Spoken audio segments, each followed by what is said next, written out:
Bom dia, pessoal. Bom dia. Espero que você tenha tido uma noite reparadora, tenha tido um sono tranquilo e que você tenha um dia maravilhoso. Hoje é dia 13, né? Dia 13, para quem não gosta, quinta-feira 13.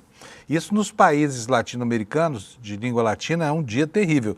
Para eles, lá o que é para nós a nossa sexta-feira 13 é a quinta-feira 13 para eles, tá? Mas enfim, não vai acontecer nada extraordinário nem aqui nem em lugar nenhum, porque afinal de contas, né?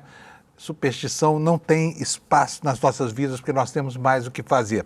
Então, bom dia para você.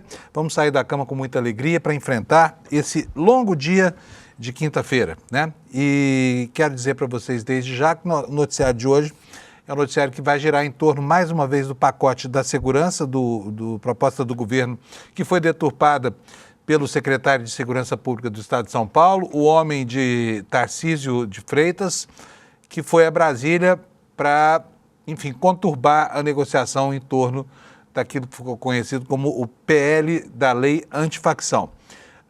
Então, ontem houve a apresentação de uma quarta versão. O Lindbergh Farias, que é o líder do PT na Câmara, chegou a dizer que, enfim, o projeto tinha melhorado muito, que agora dava para pensar em votar, mas depois houve um recuo, porque, analisando com lupa, o projeto continua ainda com um bocado de aleijões, né? Lá no, no Senado da República, o nome do Procurador-Geral da República, Paulo Gonet, foi aprovado, mas passou raspando, né? O que fez acender o alerta do Palácio do Planalto sobre a indicação, cada dia que passa mais distante, pelo que parece, do atual advogado-geral da União, o Jorge Bessias, para a vaga aberta com a saída do ministro Barroso, né? Em compensação, nos Estados Unidos, o Congresso autorizou o governo federal a destravar o orçamento. Chegou-se lá a um acordo que também foi aprovado por uma maioria apertada, mas o governo agora começa a colocar de novo no ar os serviços que tinham sido paralisados, né? No Supremo Tribunal Federal aqui no Brasil, prossegue o julgamento do Núcleo 3. E ontem foi um dia de cenas engraçadas, enternecedoras e de bronca lá no Supremo Tribunal Federal. Um advogado de extrema-direita, que é mais militante do que defensor dos réus que o contrataram para fazer a defesa, Jeffrey Chiquini usou a tribuna durante sua sustentação oral para fazer um discurso de natureza ideológica, acabou tomando uma carraspana do ministro Flávio Dino, tá? E assim, ontem, com essa bronca, encerraram-se as sustentações orais do Núcleo 3. Na semana que vem, no dia 18, quando o julgamento for retomado, o ministro Alexandre de Moraes já começa apresentando seu voto e em 2 dias teremos, então, a sentença para as 10 pessoas que integram o tal Núcleo 3.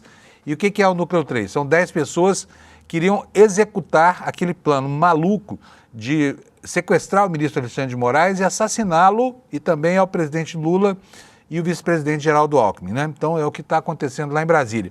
E houve, apesar da bronca durante a sessão, houve no fim da tarde uma cena enternecedora, cheia de galanteios, envolvendo os ministros Flávio Dino, Fachin, Alexandre de Moraes e a ministra Carmen Lúcia, que era o objeto da atenção de todos eles, mas só elogiou um dos ministros. Você vai saber qual deles aqui nesta edição de hoje. Então é isso, o noticiário hoje tem esses destaques e agora nós vamos saber do meu querido amigo Alex quais são os destaques do mundo dos esportes, aqui no mundo do futebol. Bom dia, Alex, tudo bem? Bom dia, Panuso, bom dia, comunidade, tudo bem? Boa quinta-feira para nós. Então, o esporte está um pouco abalado, está muito sem notícia ultimamente, Panuso, mas a gente está dando aquela garimpada para informar a nossa audiência o melhor do esporte e tudo. E até mesmo para você, Panuso. Opa, e o que nós temos de notícia aí? Eu gostei do esforço para conseguir manter o assunto na pauta, Alex. Sim, muito obrigado. Então, Panuso, primeiro hoje a gente vai mudar um pouquinho, depois eu trago os jogos de ontem. O que aconteceu, Panuso, eu vou agradecer o Cleison, que é o nosso diretor de TV aqui do ICL também.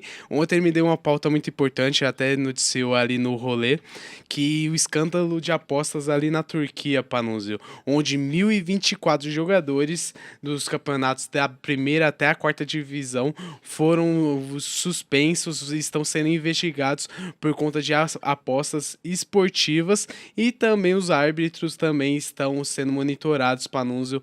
Lá na Turquia tem 571 árbitros registrados. E Panunzio, adivinha quantos tem registros em casa de aposta? Não tenho a menor ideia. Não entendo nada nem de futebol, muito menos de aposta e menos ainda de estudo na Turquia, viu, Alex? Mas Sim. Conta pra nós. Então, Panunzio, metade dos árbitros, 371, tem registro de casa de apostas, e nisso está sendo monitorado. O que acontece? Lá está tendo essa investigação na Turquia por conta de que todos os times ali praticamente têm alguns jogadores envolvidos em apostas, tanto que na primeira divisão, do primeiro até o 10º colocado, apenas um clube não tem, que é o Fenerbahçe, e o resto, todos os clubes têm, até o Galatasaray e o Beşiktaş, 2 jogadores de cada clube ali. Como é que chama esses clubes aí? Galatasaray e Beşiktaş, que são tipo os grandes clubes. Isso. Beşiktaş. Estão sendo investigados ali, lembrando que são 27 jogadores da primeira divisão, 77 jogadores da segunda divisão, 282 jogadores da terceira divisão e 629 jogadores da quarta divisão. Ô Alex, me fala uma coisa, tem alguém honesto na Turquia fazendo nas bets deles lá, não? Porque gente pra caramba aí fraudando a aposta, né?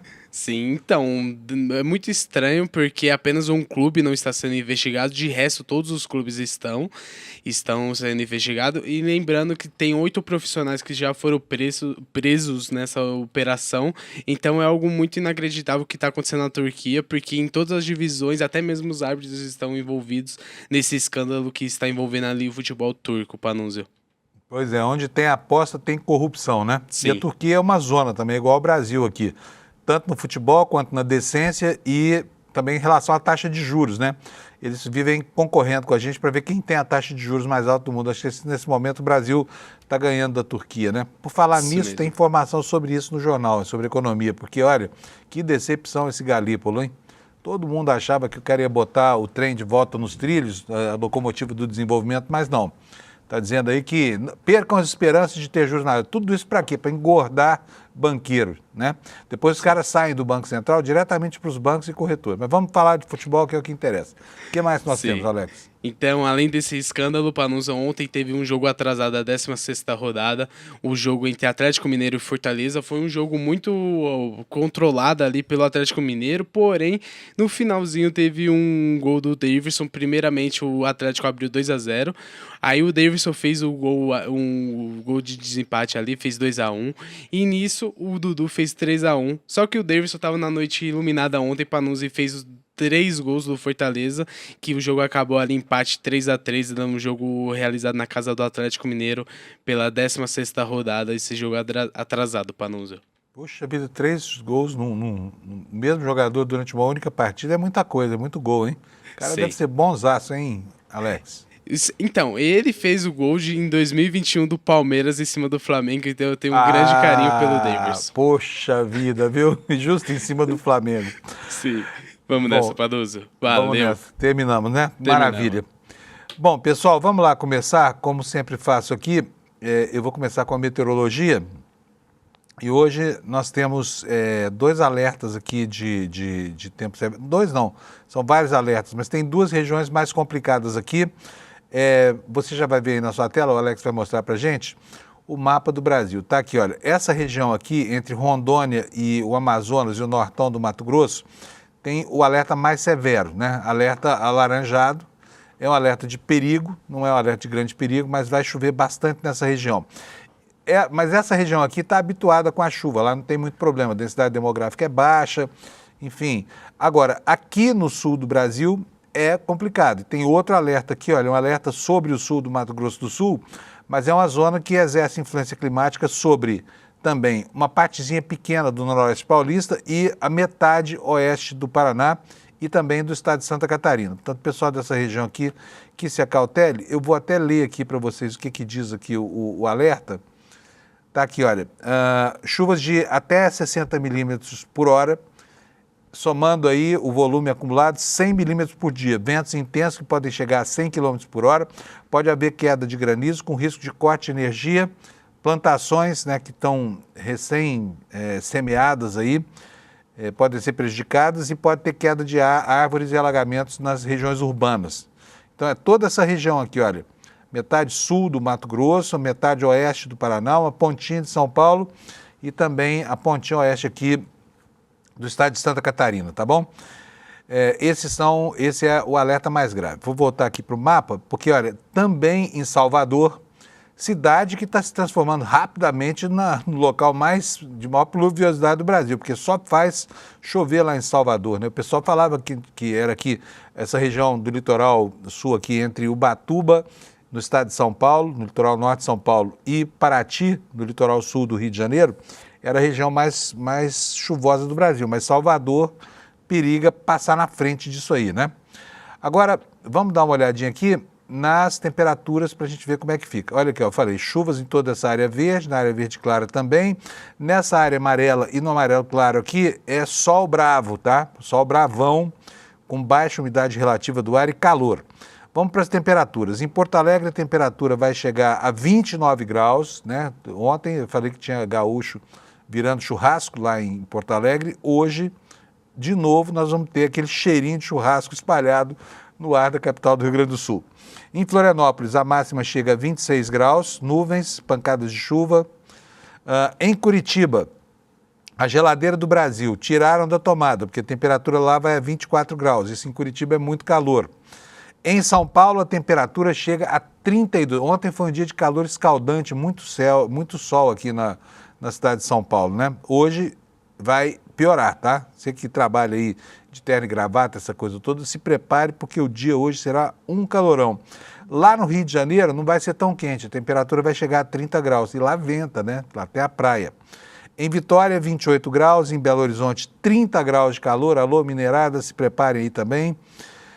Depois aqui em Campo Grande, nós teremos 28 graus de temperatura. Em Cuiabá, que é um dos lugares mais quentes do Brasil, 35 graus. Em Goiânia, 35 graus também de temperatura. Ufa! Em Brasília, 29 graus, nuvens no céu, mas sem previsão de chuva por enquanto. Em Rondônia, 33 graus de máxima. Aqui chove todas essas cidades do norte, tá? Depois Rio Branco, com 30 de máxima. Manaus, muitas nuvens, 34 graus. Em Boa Vista, 33. Em Macapá, 33. São Luís do Maranhão, 34. Belém do Pará, capital da COP30, né? 34 graus. São Luís, 32. Teresina, Piauí, 38 graus. É muito quente. E aí as capitais do Nordeste. Fortaleza o dia será de sol aqui, exceto em Salvador, tá? Então vamos lá, poucas nuvens em Teresina com 31 graus, Natal a mesma coisa, Recife 29 graus de máxima, Maceió 30, Aracaju também 30 e aí chegamos a Salvador, 28 graus Celsius hoje de máxima, nublado, pancadas de chuva de novo, né? E Palmas, no Tocantins, terá 35 graus de máxima, nuvens no céu, mas nada de chuva, tá? Essa é a previsão do tempo para o dia de hoje. E já que você já sabe se vai precisar sair de casa de camiseta regata ou de agasalho, ninguém no Brasil hoje, né? Vamos passar para os destaques do nosso noticiário na capa do iclnoticias.com.br, o portal do ICL. Manchete principal dá conta do empacamento que aconteceu do projeto de lei antifacção. De novo, né? Vocês se lembram que anteontem o Hugo Mota falou, vamos votar, mas aí não votou. E já estamos na quarta versão do relatório, Derrite debaixo de uma pancadaria de críticas aí por todo mundo. O Derrite conseguiu desagradar gregos e troianos. O que foi, Alex? O Alex está me dando um arquivo aqui. Tem notícia nova aqui na página do ICL, deixa eu ver o que foi que o Chico Alves fez aqui. Já está aí, mudou, portanto, a manchete, olha, mudou a manchete, mas o assunto permanece, né? Em quarta versão do PL antifacção, Derrite mantém impasse e segue incomodando o governo. Mas não é só o governo, agora está incomodando os companheiros dele lá da extrema-direita também, tá bom? E aí houve o adiamento, é o que nós vamos ver daqui a pouco. Temos novidades na Operação Carbono Oculto, né? As impressões digitais, o rastro de onça que leva até o estado do Piauí estão se revelando, tá? E por isso nós temos essa manchete que daqui a pouco eu vou detalhar para vocês sobre a Operação Carbono Oculto, que identificou a expansão do esquema financeiro do PCC de São Paulo para o Piauí. Depois vocês vão me perguntar, mas o Piauí, por que no Piauí? É porque tem gente importante na política de lá, com relações, olha, assim, né, com os cobrões aí do PCC, né? Nós já vimos outro dia o que o piloto que servia a empresa de táxi aéreo que transportava os cabeças da falsificação de combustíveis no Brasil, disseram sobre presentes mandados para um senador da República, senador Ciro Nogueira, né? E as digitais do Ciro Nogueira, aos poucos, começam a aparecer em tudo quanto é lugar dessas conexões estranhíssimas aí. Entre as manchetes secundárias, nós temos aqui, olha, a informação de que naquela desastrosa operação do Rio de Janeiro, que se transformou numa chacina, menos de metade dos policiais usou câmeras em operações, na operação lá no Rio de Janeiro, tá? Menos de metade, apesar da DPF da favela determinar que sejam sempre utilizadas câmeras de segurança nos policiais que participam de operações, tá? Uma mudança importante definida pelo Supremo Tribunal Federal, houve uma mudança em relação ao Vale Alimentação, definida pelo Palácio do Planalto, mudou a perspectiva de quem paga a sua alimentação com benefícios dos cheques de refeição recebidos da empresa, né? E é bom para os consumidores e vai ser bom para o Brasil, porque isso pode, inclusive, provocar um barateamento no custo da compra do supermercado ou da alimentação fora de casa, tá? Aqui, o último destaque: o Senado aprova a recondução de Paulo Gonet à Procuradoria-Geral da República, passou raspando, e aí começam, né, as especulações sobre o que fazer com a vaga que o presidente Lula queria endereçar ao Jorge Messias, né, que a gente conhece como Bessias, é o advogado-geral da União, mas ao tempo da Dilma ele foi aquele que portaria o documento de nomeação de Lula para um dos ministérios da Dilma para evitar a prisão dele pela Operação Lava Jato. E a coisa desandou, não ficou fácil. Vocês se lembram que 2 semanas atrás, quando os problemas começaram, eu mesmo falei para vocês, ó, o gato do Messias subiu no telhado, né? E agora está lá em cima, na beirada do precipício, né? Será que o presidente Lula vai conseguir aprovar esse nome ou será que ele vai ceder e fazer o que o Senado quer, dando essa vaga para o senador Rodrigo Pacheco? É um dilema a ser resolvido, tá bom? Gente, vamos começar então a detalhar o noticiário. Vamos começar aqui pelo que aconteceu ontem em Brasília em relação a essa complicadíssima negociação para a tramitação e aprovação do PL antifacção. Como a gente sabe, desde sexta-feira para cá, houve vários movimentos, né, movimentos de recuo, principalmente do relator Antônio Derrite, que o pessoal lá já está começando a chamar de Paulinho da Força, né, numa alusão pejorativa ao Paulinho, que topou aquela roubada, né, pautada por Aécio Temer para apresentar um projeto de anistia disfarçado de projeto de dosimetria. Então o Derrite aos poucos vai se transformando numa espécie de segunda versão do Paulinho da Força. E a manchete é essa que vai para a sua tela aí agora. Após pressão e impasse com Derrite, a Câmara adia a votação do PL antifacção. Governo, oposição e governadores pressionam. A atuação de Derrite isolou o texto e desgastou Mota. Criou uma, eu ia falar um palavrão aqui, mas uma baita confusão lá em Brasília, tá? Obrigado, Amaral. O Amaral sempre atento aqui, né? Algum disparate verbal aqui do âncora do horário. Bom, vamos lá. A matéria do Kleber Lourenço está no nosso site aí do ICL Notícias, ela dá conta do seguinte: a votação do PL antifacção no plenário da Câmara foi adiada após um dia marcado por impasses, críticas públicas e desgaste político. Até o momento, o acordo é para que o texto seja votado na próxima terça-feira. E eu quero saber do Alex se já estão prontos aí os vídeos do Derrite e do Lindbergh sobre o assunto. Alex, beleza, maravilha. Está tudo lá, então vocês vão ver já já. Até o momento, o acordo é para que o texto seja votado na próxima terça-feira, dia 18. Né? Era para ser votado na terça-feira desta semana que passou. Ao longo da quarta, consolidou-se o entendimento de que não havia condições nem mínimas para levar o texto à votação nesta semana. O governo, a oposição e agora, né, esse elemento novo na cena, os governadores de direita se somaram à pressão por um adiamento, né? Como se o Brasil pudesse perder tempo com essas práticas deletérias de afirmação político-eleitoral e ideológicas, né? Não pode, mas estão aí fazendo dessa forma. Culpa de quem? Hugo Mota, porque foi ele quem resolveu encampar o pleito do Tarcísio de nomear esse corpo estranho chamado chamado Guilherme Derrite para roubar a cena do governo na tramitação desse projeto de lei antifacção que ele estragou todinho. Vamos continuar aqui. Desde o início da tarde, integrantes da articulação política classificavam a tramitação como atrapalhada, confusa e sem diálogo. O principal alvo do incômodo foi quem? O relator, Guilherme Derrite, secretário de Segurança de São Paulo, licenciado, cuja atuação gerou insatisfação tanto no Executivo quanto entre lideranças da oposição. A avaliação predominante era de que Derrite não conseguiu construir pontes com setores essenciais para viabilizar um mínimo de consenso, tá? E aí aparecem os governadores na cena, justo eles que sabotaram o pacote do governo para conter o pacote da segurança pública, né? Eles se interpuseram entre o governo e o Congresso, pararam a negociação e agora estão parando de novo. Vamos ver o que nos diz aqui o Kleber. A situação se agravou após reunião entre o presidente da Câmara, Hugo Mota, e os governadores do chamado Consórcio da Paz. Em coletivo, o governador do Rio, Cláudio Castro, afirmou que o texto estava excessivamente centrado na visão paulista e que era necessário abrir espaço para discussões mais amplas, incorporando demandas de outros estados e questões regionais que envolvem a segurança pública. Castro defendeu um período maior de debate, dando voz aos governadores para apresentar sugestões e ajustes. O incômodo foi alimentado pela percepção de que o relatório foi construído sem participação federativa e sem considerar especificidades locais, especialmente de estados que convivem com dinâmicas distintas da criminalidade.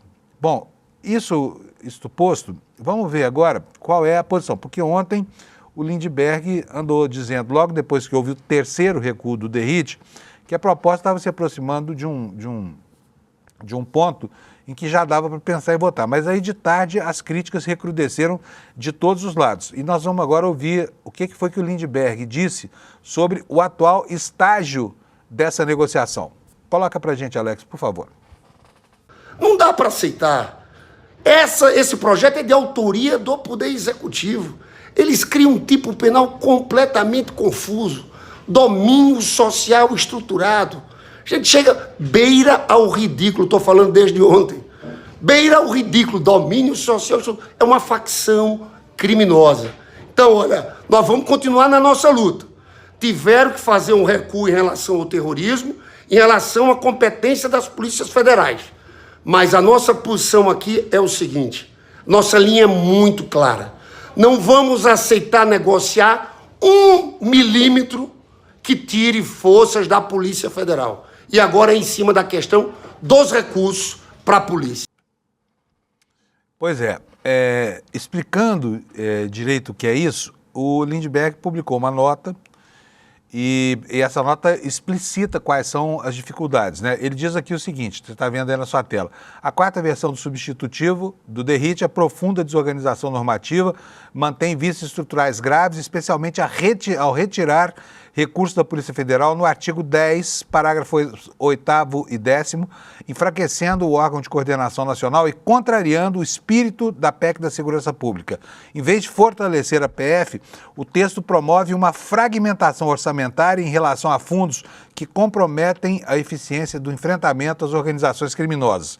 O substitutivo também desmonta a política de descapitalização das facções porque elimina as medidas cautelares especiais previstas no projeto original, substituindo-as por instrumentos já existentes e criando a ficção de uma ação civil autônoma que só acrescenta morosidade, insegurança jurídica e pulverização de procedimentos de recuperação de bens. Com isso, a proposta perde a sua espinha dorsal, a capacidade de bloquear rapidamente recursos ilícitos e atingir o coração financeiro das facções criminosas. E para completar, diz aqui o Lindbergh, que o relator insiste em inventar categorias sem fundamento jurídico, como essa organização ultraviolenta, tentativa de apagar a terminologia rigorosa de facção criminosa introduzida no texto original pelo governo federal, né? E o Derrite, aos poucos, vai assumindo as feições de um sujeito que não tem o menor tato para construir uma proposta de consenso e que está aí só para atrapalhar mesmo a história toda numa apropriação ideológica daquilo que é a iniciativa do governo federal, né? Que, aliás, começa a pagar a conta dessa história da segurança, nós vamos ver já já. Mas voltando aqui, e ele ontem foi para as redes sociais para se defender e nós, como somos aqui uma empresa muito ética e democrática, vamos colocar o Derrite porque ele tem direito a se manifestar num ambiente especialmente de críticas como essa que eu estou fazendo. Bota aí para nós, por favor, Alex. Por isso, nossa redação era para manter exatamente como já ocorre hoje, mas criou-se essa versão mentirosa de que tiraríamos o poder da Polícia Federal, que é um absurdo. Contudo, esse problema está absolutamente superado.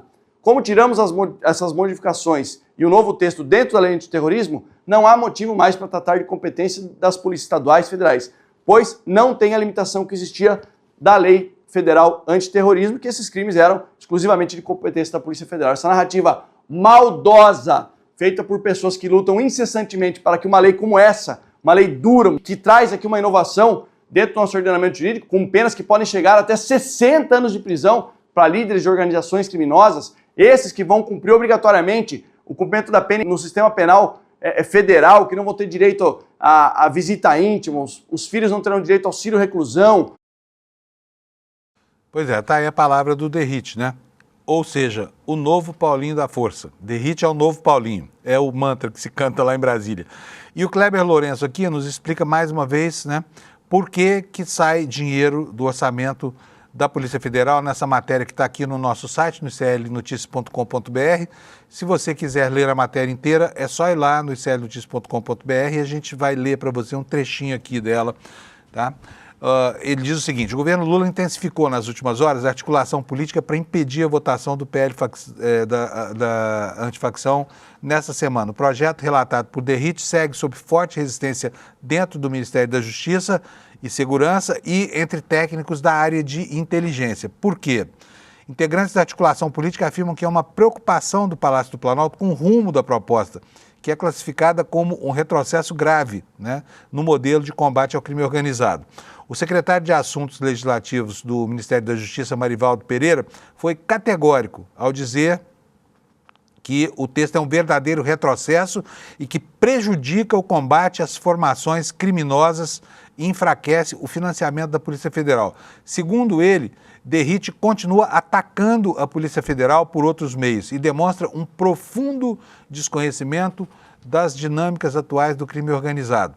Ele diz o seguinte: o governo é contra esse projeto, contra a reforma assodada e desesperada, contra a forma assodada e desesperada com que se tenta votar algo tão sensível, especialmente no momento em que a maioria dos deputados nem está em Brasília, tá?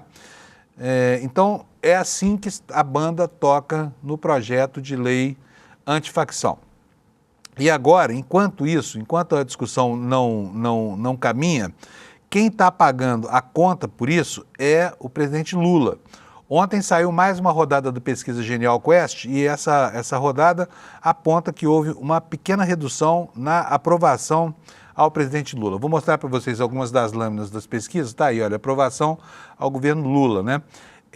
A desaprovação vinha caindo, né? Ela lá em maio era de 57%, depois em outubro ela chegou a 49%, né? Estava aí na bica de acontecer uma reversão da curva, e agora ela voltou a subir um pouquinho, pode ser uma estatística, mas está apontado aqui na pesquisa, está em 50%. A aprovação, que já foi muito baixa, lá em maio desse ano, ela chegou a 40%, ela havia subido no mês passado para 48%, agora o Lula perdeu um ponto. Está muito perto do que era, então não é uma perda sensível, tá? E curioso aqui esse movimento de aprovação e desaprovação por religião, né? A gente pode ver aqui, olha, que a aprovação caiu entre os católicos, caiu bastante, caiu 4 pontos, e a desaprovação entre católicos subiu 3 pontos, passou de 44 para 47 pontos. Agora, entre os evangélicos, foi a desaprovação que desceu, tá? Ao contrário do que aconteceu com os católicos. A desaprovação em outubro era de 63%, está aí nesse segundo quadro aí, mais à direita para você. Então ela chegou a 63%. Agora ela é 5 pontos menor, a desaprovação. E a aprovação entre os evangélicos subiu de 34% para 38%. Você não acha curioso esse movimento? Os católicos desembarcando e os evangélicos embarcando na popularidade do Lula? Vamos seguir aqui, olha. A avaliação do governo, não mais do presidente Lula, tá? Ela também cresce. ela chegou, depois de um período em que teve acima de 40%, ela chegou a 37% de desaprovação em outubro e agora 38%. E a aprovação, ou seja, a avaliação positiva do governo, baixou de 33 para 31, caindo 2 pontos, e aumentou a quantidade de pessoas em 1 ponto que consideram o governo regular, passando de 27% para 28%.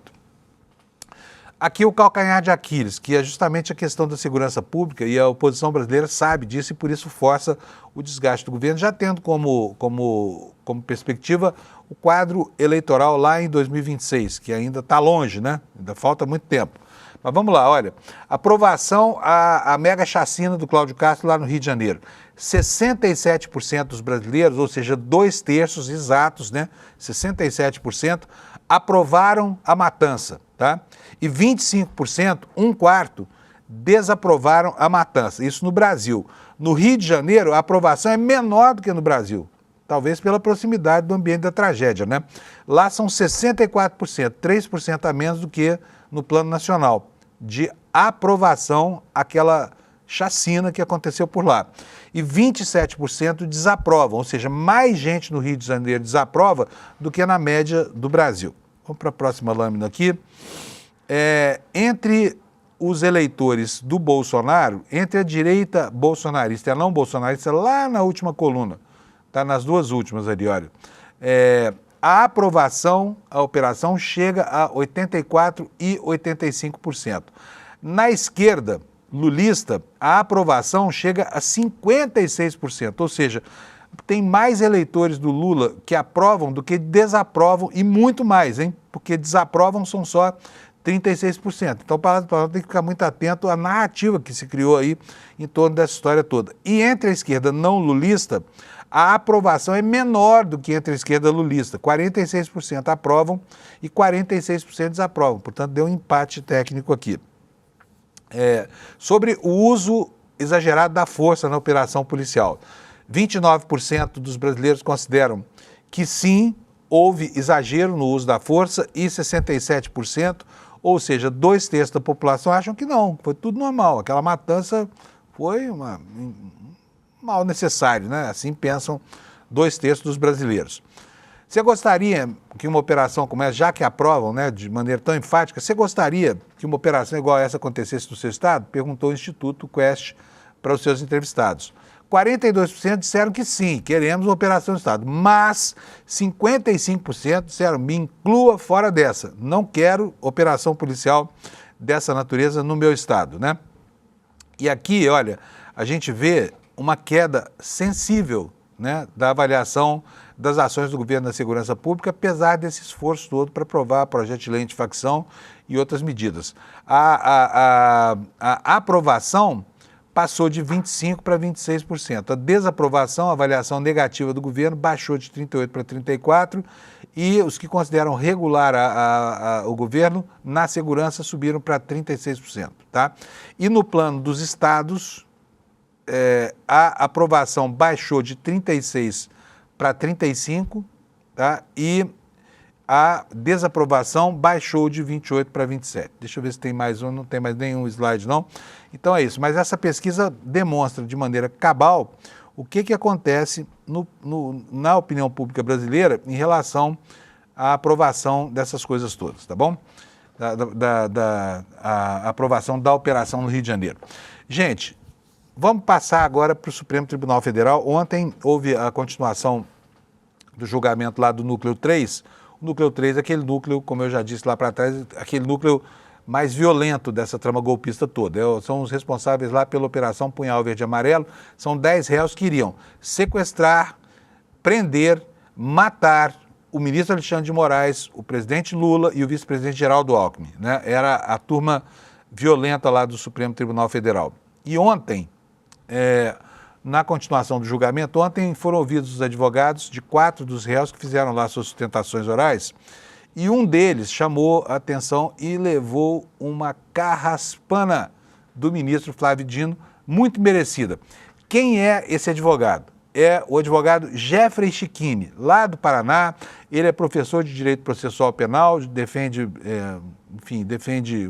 alguns réus aí nessa história toda, mas o cara é muito desgovernado, de arrogante. É uma coisa impressionante a maneira como ele se dirige ao Supremo Tribunal Federal.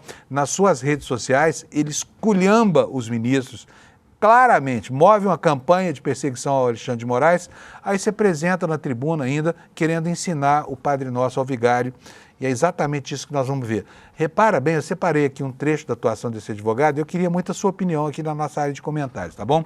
E o Alex vai rodar para a gente. Observe que ele já começa dizendo que o Supremo está promovendo uma injustiça. E depois, ao final, ele diz o que os ministros devem fazer, numa atitude extremamente arrogante e provocativa, né?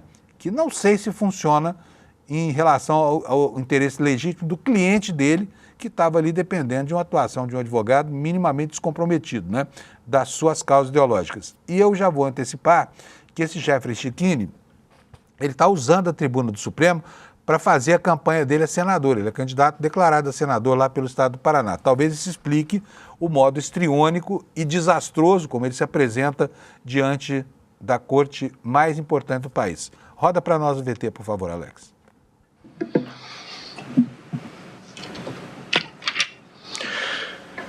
Muitos dizem que eu deveria desistir, que lutar por justiça neste país é inútil, que a liberdade é um sonho distante, que tudo está perdido.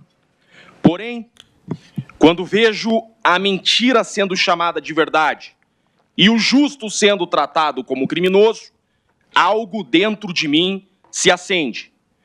Não por vaidade nem por teimosia, mas porque a advocacia é a vocação que recebi de Deus e porque atuar como última linha de defesa entre o Estado, a acusação, e o cidadão é minha missão de vida. Enquanto houver um sopro de vida dentro de mim, eu seguirei fazendo a minha parte.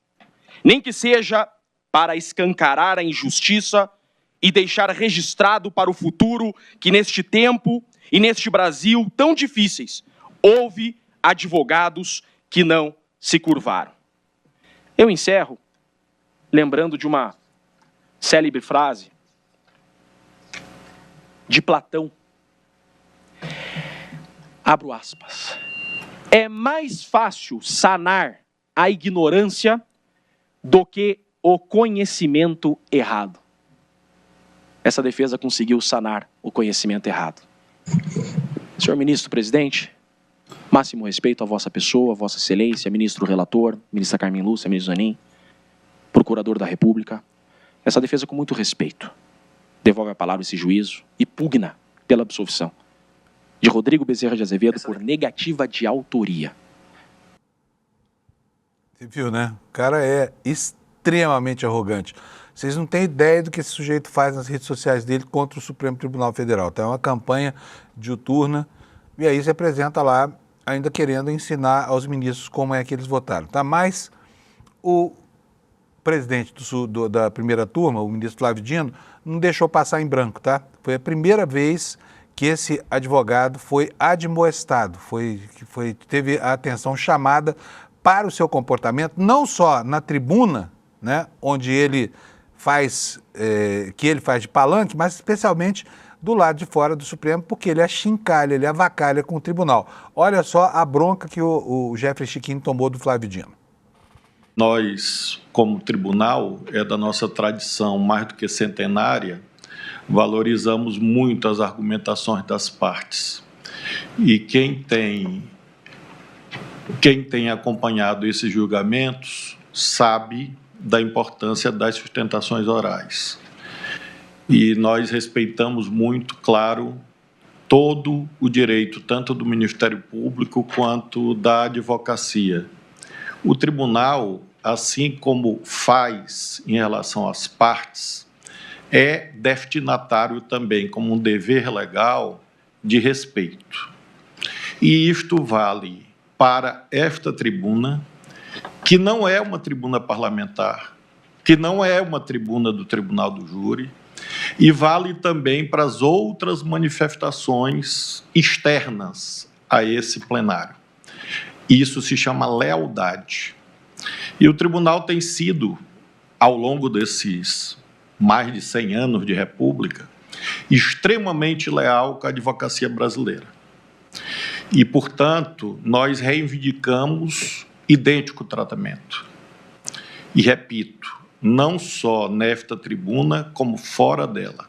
Encarecemos sempre que, quando reivindicamos, e a palavra correta, exigimos lealdade em relação ao tribunal, friso, exigimos lealdade em relação ao tribunal, também concito os próximos profissionais a fazerem uso da tribuna, em outros julgamentos, inclusive, que guardemos também idêntica urbanidade, lhaneza no trato, e repito aqui literalmente o que está escrito no Código de Ética da Advocacia entre as partes. Entre as partes. Então, nós precisamos manter o julgamento nesses termos: lhaneza, urbanidade e serenidade. Ampla liberdade de conteúdo, porém, observância das formas legais. E, repito, aqui e também fora daqui. Eu não queria estar na pele desse sujeito, entendeu?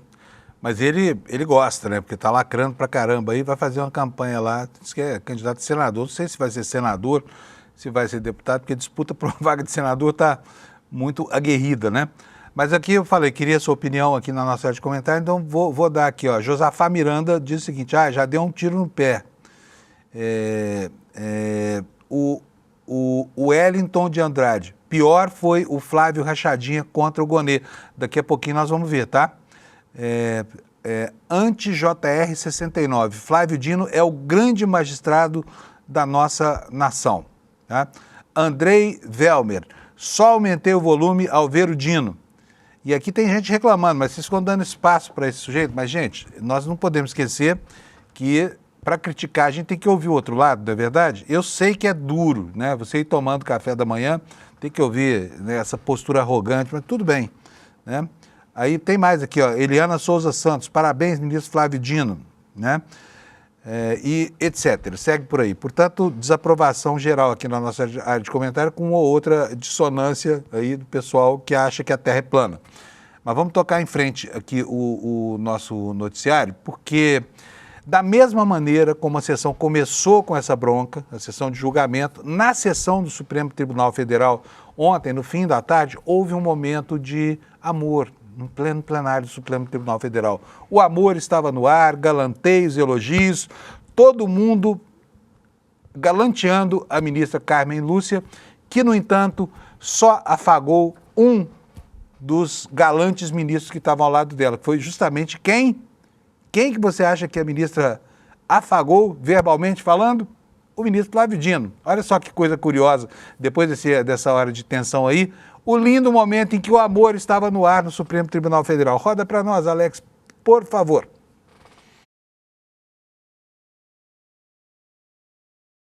Ministro Flávio Dino, são 17 horas e 48 minutos. Não quero, obviamente, traduzir num espaço exíguo o voto de Vossa Excelência, mas consulto se Vossa Excelência gostaria ou de se manifestar e votar ao começo da sessão de amanhã, ou, eventualmente, já votar, fica a critério de Vossa Excelência. Presidente, eu indago apenas em relação à ministra Carmen, porque me parece que ela tem o mesmo impedimento que Vossa Excelência. A ministra Carmen estará comigo, portanto, eu estarei em boa companhia, espero que ela entenda o mesmo. E estará na melhor companhia, né? Eu não sei se ela deseja votar por mim, eu voto amanhã, não tem problema.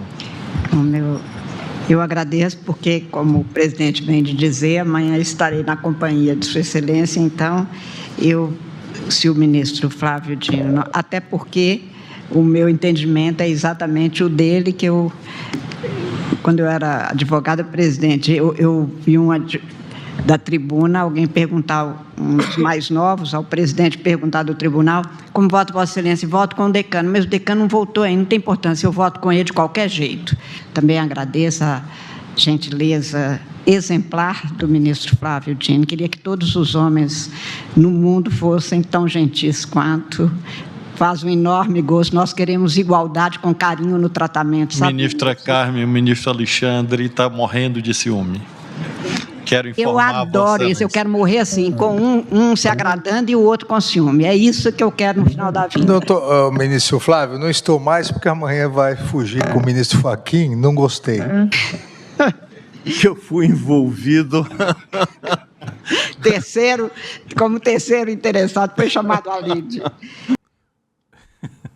Legal, né? Eles têm lá esses momentos assim. E aí a presença do Flávio Dino, que realmente é uma pessoa sempre muito bem-humorada, muito respeitador, acaba ensejando esse tipo de coisa. É bom ver isso, porque, né, o tribunal vive hoje, assim, um momento de grande visibilidade. Então, até para a gente lembrar que por baixo daquela toga reside um coração. Vocês não gostaram? Estou vendo aqui na área de comentário também, tenho certeza absoluta que vocês gostaram, né? Bom, pessoal, agora vamos tratar de uma outra questão. Primeira coisa, são duas questões correlacionadas aqui. Primeiro foi a recondução do Gonê. Ontem o Senado aprovou, né, passou raspando, e é o que nós vamos tratar agora. E aí isso faz acender o farol do Palácio do Planalto com relação às chances de sucesso da indicação do candidato do presidente Lula. E fica aqui, desde já, uma indagação cuja resposta não se sabe, tá? Será que vai dar certo? Será que Lula vai conseguir emplacar o seu atual advogado-geral da União, Jorge Messias, numa das vagas mais cobiçadas de toda a estrutura burocrática do Brasil? Olha, temos aqui a primeira matéria dando conta da recondução do Paulo Gonê à Procuradoria-Geral da República, né? O plenário confirmou a indicação depois de uma sabatina, e não foi fácil essa sabatina, já já vocês vão ver por quê. A matéria nos diz o seguinte, olha, o Senado aprovou nesta quarta-feira a recondução de Paulo Gonê ao cargo de Procurador-Geral da República até 2027. A indicação do presidente Lula foi confirmada, mas aí é que vem o problema. 45 votos a favor e 26 contra, após a aprovação pela Comissão de Constituição e Justiça no mesmo dia. Mais cedo, a Comissão de Constituição e Justiça já havia dado o aval à recondução, aí num placar maior, 17 votos a 10, tá? Numa sabatina que durou 6 horas. Durante a sessão, o relator, o deputado Omar Aziz, ele destacou o perfil técnico e discreto de Gonê. Ele trata as questões nos autos não pela imprensa. O judiciário deve se pautar pelos autos e não pela opinião pública, disse o senador Omar Aziz.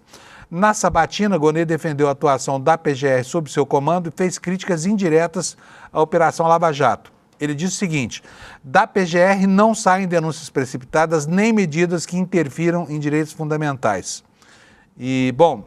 Só que ele enfrentou uma pedreira lá. Vou pedir para o Alex posicionar aí o vídeo do debate entre o Flávio Bolsonaro, né, que tentou lacrar uma vez mais e acabou tomando uma invertida no estilo Paulo Gonê de ser, com muita suavidade. E é o que nós vamos ver agora. Repare só o questionamento e a resposta e veja, perceba o quanto de sangue frio tem que ter uma dessas autoridades da República, numa situação como essa, para não sair dando porrada no seu contendor, no seu adversário. Bota para nós o VT, por favor, Alex. Os membros do Ministério Público Federal devem ter vergonha do senhor hoje. Eu gostaria de fazer o registro da presença aqui na sala do presidente da Associação Nacional dos Procuradores da República, o doutor José Schettino, que representa a quase totalidade dos membros do Ministério Público Federal. E ele me mandou a seguinte mensagem: muito boa sorte amanhã na sabatina. Estaremos lá no Senado pelo tempo que durar. Senador Flávio Bolsonaro, para ficar claro que a classe dos membros do Ministério Público Federal, isso é dito pelo representante de mais de 1.100 integrantes do Ministério Público Federal, apoia integralmente a renovação do seu mandato. Parece que não há vergonha da classe em ter o atual Procurador-Geral à frente da carreira. Essa é aquela resposta contundente, né? Contra esses argumentos não há versão, não há narrativa que prospere. Aí vamos para a segunda questão, que é o placar, né? E a relação que isso tem com a expectativa da nomeação do candidato do presidente Lula à vaga do Barroso, lá no Supremo. A Dani Lima, hoje, a grande Dani Lima, está informando para a gente aqui no UOL que esse placar acende um alerta para a escolha do Lula lá no Supremo. E ela diz o seguinte: com apoio do presidente do Senado, o senador Davi Alcolumbre, do União Brasil, e do comandante da Casa, Rodrigo Pacheco, do ex-comandante da Casa, Rodrigo Pacheco, o PGR Paulo Gonê foi reconduzido para mais 2 anos. Placar de 45 votos. Para além da óbvia união do bolsonarismo contra a ação implacável do PGR, a latitude estreita da vitória é, acima de tudo, um recado para o Palácio do Planalto, para o presidente Lula, quase um aviso, que seria o seguinte: com Davi e Pacheco, a folga foi só de 4 votos. E sem Davi e Pacheco, tem folga? Tem 41 votos para apoiar o indicado ao Supremo? Essa foi a pergunta que a maioria apertada do Senado mandou ontem ao petista. A casa, como se sabe, está fechada com Rodrigo Pacheco. Quer fazer dele o nome para a cadeira deixada pelo ministro Barroso na mais alta corte do país. E vem usando todos os instrumentos que tem à mão para sinalizar o seu desejo ao presidente Lula e o custo político que contrariar teria. Você vai se lembrar aqui que foi justamente o que a gente tratou aqui há 2 semanas, quando, antes da viagem do Lula, que acabou postergando essa definição, eu mesmo falei aqui para vocês, porque eu conversei com 2 fontes muito bem informadas lá de Brasília, elas já antecipavam a isso, e diziam o seguinte: pergunte a você mesmo, qual o efeito que teria a nomeação de Messias para esse plenário tão reativo do Senado da República, e qual seria a dificuldade para aprovar o nome de Rodrigo Pacheco. Ou seja, Rodrigo Pacheco não teria nenhuma dificuldade hoje, teria praticamente todos os votos lá no Senado da República. Já o atual advogado-geral da União é apenas uma incógnita, né? Então, repetindo aqui, subiu no telhado o gato do Jorge Messias, lá no Supremo Tribunal Federal. Gente, temos outras informações e, como sempre, o tempo aqui é um adversário atroz que fica tirando da gente a chance de terminar todo o roteiro de notícias que a gente tem que apresentar aqui para você sair bem informado do programa todas as manhãs. Mas tem uma matéria no site iclnoticias.com.br que você precisa ler, tá? É essa que está aí na sua capa, né? Operação Carbono Oculto identificou expansão do esquema financeiro do PCC de São Paulo para o Piauí. Agora nós estamos falando de PCC, tá? PCC, não mais de Comando Vermelho lá no Rio de Janeiro. Matéria de quem? Do Flávio M. Costa e da Alice Maciel, dando sequência àquela série de denúncias que o ICL vem fazendo já há cerca de 2 meses. E ela nos dá conta do seguinte: o material apreendido pela Polícia Civil do Piauí durante a Operação Carbono Oculto 86 levanta a suspeita de que a distribuidora paulista Aster Petróleo, acusada de integrar o esquema de lavagem de dinheiro do PCC, controlava uma rede de postos de combustíveis no Piauí chamada HD. Durante as buscas realizadas em endereço da companhia em Teresina na semana passada, os agentes encontraram um papel com a descrição de uma fórmula de adulteração de gasolina semelhante à utilizada em São Paulo. E o ICL Notícias teve acesso ao teor desse documento. Os autos do inquérito policial obtidos pela reportagem revelam ainda que, além da Aster Petróleo, outras 5 empresas ligadas à dupla acusada de comandar o braço financeiro do PCC, que são quem? Roberto Augusto do Leme da Silva, o Beto Louco, e Mohamed Hussein Murad, que é o primo, né, que estão foragidos. Eles passaram a atuar no Piauí desde 2023, ambos foragidos da Justiça e amigos dos políticos lá do Piauí. A investigação, segundo a reportagem aqui no site do ICL, dá conta de que teve início após a venda suspeita da rede de postos HD, que chamou a atenção da Polícia Civil no Piauí devido a inconsistências patrimoniais, alterações societárias simultâneas e a criação de empresas com endereço na Avenida Paulista, aqui em São Paulo, sem lastro econômico compatível com o volume de negócio. Está aqui a fórmula, olha, a fórmula para adulteração da gasolina, tá? E a matéria segue dizendo o seguinte, que o aprofundamento da apuração revelou uma conexão direta entre empresários locais e o grupo de operadores financeiros de São Paulo, que já estavam na mira da Operação Carbono Oculto, deflagrada em agosto pela Polícia Federal e o Ministério Público do Estado de São Paulo. A Polícia Civil do Piauí identificou o modus operandi semelhante ao descrito na Operação Paulista: aquisição de impostos por uma empresa de fachada, substituição de uma bandeira comercial sem alterações operacionais reais, criação de fundos e holdings para mascarar os benefícios finais e movimentação financeira atípica via fintechs e contas interligadas, adulteração de combustível e emissões de notas fiscais sobrepostas. Por ser um desdobramento da Operação Carbono Oculto, a investigação piauiense foi batizada com o mesmo nome, mas com acréscimo do número 86, porque 86 é o número do código DDD lá do Piauí, tá? Então, as conexões começam a aparecer. E aqui nós estamos falando, gente, de coisas importantes. É um dos grupos mais importantes das máfias brasileiras. Veja só como a migração já não acontece mais por intermédio das relações dentro dos presídios, tá? Elas acontecem por quê? Porque elas se dão na cúpula, né, em injunções políticas que acontecem no mundo, né, dos grandes nomes da política brasileira. Falar um pouquinho sobre o COP30 aqui, temos ainda uns minutinhos. Ontem anteontem aconteceu aquela manifestação lá e ontem os trabalhos seguiram. Né? Mas há um claro conflito aí entre organizações sociais, especialmente aquelas que congregam os interesses dos povos indígenas e a visão do ambientalismo, né? E vou mostrar para vocês uma reportagem aqui no site Brasil de Fato. Olha aí, Cúpula dos Povos começa com proposta de ser um marco na luta por justiça climática, né? Na noite da quarta-feira, ontem, diante de uma plateia cheia e plural, representantes do movimento popular deram início a um evento paralelo, que é a Cúpula dos Povos, que é a maior mobilização da sociedade civil na COP30. A abertura oficial do encontro encerra um processo de mais de 2 anos de preparação, né? E a proposta, já no primeiro dia de encontro, circulava lá uma série de propostas pelo gramado da Universidade Federal do Pará, que é onde esse evento acontece, né?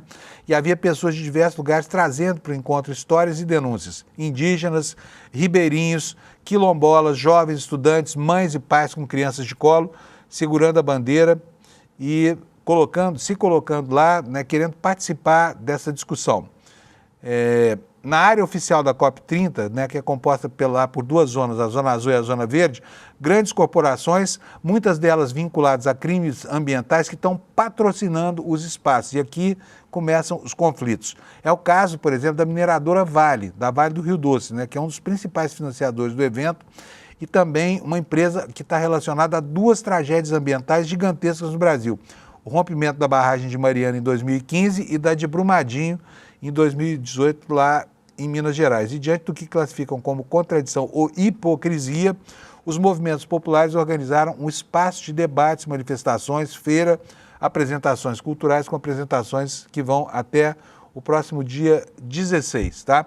E ontem aconteceu, inclusive, gente, olha aí, ó, uma barqueata, tá? Barqueata por justiça climática e ambiental para marcar o início da Cúpula dos Povos. Aponta aqui também o site Brasil de Fato, tá?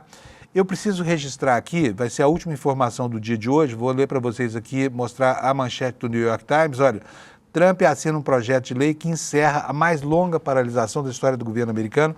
Conseguiram destravar lá o orçamento, a informação está aqui no cantinho da página. Olha, a votação se deu, a aprovação do fim da restrição do orçamento se deu por 222 votos contra 209, né, um placar folgado, depois de 43 dias de paralisação do governo federal. Então as coisas voltam a funcionar lá nos Estados Unidos.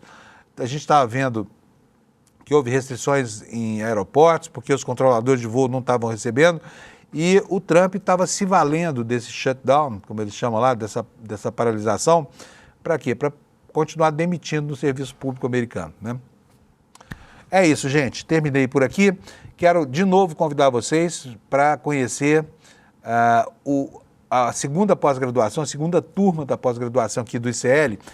E repetindo para vocês, essa eu vou fazer, porque é sobre a teoria crítica, tá? Da Escola de Frankfurt. Está aqui o título dela, é uma alusão direta à teoria crítica da sociedade, né? Que é a visão do pós-guerra, né? Sobre o processo, a destruição da hegemonia do capitalismo. É muito interessante. A aula magna vai ser no dia 27, como você está vendo aqui embaixo, olha, na quinta-feira da outra semana, vai ser às 8 da noite, mas você, se não quiser esperar para fazer a inscrição lá, já pode fazer desde agora, tá bom? Aqui, olha, despertaicl.com.br, tá? despertaicl.com.br. Você entra nesse link, já aparece lá, você deixa seu e-mail num quadradinho lá da página do ICL na internet e a gente vai te posicionando sobre o andamento dos preparativos para essa aula magna, tá? É muito legal. Eu, se fosse você, corria logo para fazer a minha inscrição para essa aula, que é de graça, é para todo mundo, não precisa ser membro da comunidade do ICL, não precisa ter comprado nenhum produto do ICL, é para todo mundo saber como é que vai ser essa segunda turma da nossa pós-graduação, tá bom? Gente, valeu, obrigado para vocês pela audiência, são 8 horas, vem aí o N1, aproveitem bastante a presença dos nossos companheiros aqui, tenham um ótimo dia e até amanhã, sexta-feira, para encerrar a semana. Tchau, obrigado pela audiência. Nenhum saber é neutro, nem a música que a gente ouve, nem as notícias que lemos, nem as teorias que estudamos. Tudo traz uma visão de mundo e quase sempre essa visão depende de quem já está no poder. A teoria crítica surgiu para mostrar essas ideologias disfarçadas de verdade. Na nova pós do ICL, você vai aprender a enxergar essas formas escondidas de dominação e usar o conhecimento como ferramenta de libertação. Dia 27 de novembro, uma quinta-feira, 8 da noite. Lançamento oficial da nova pós-ICL, com condições especiais para quem estiver presente.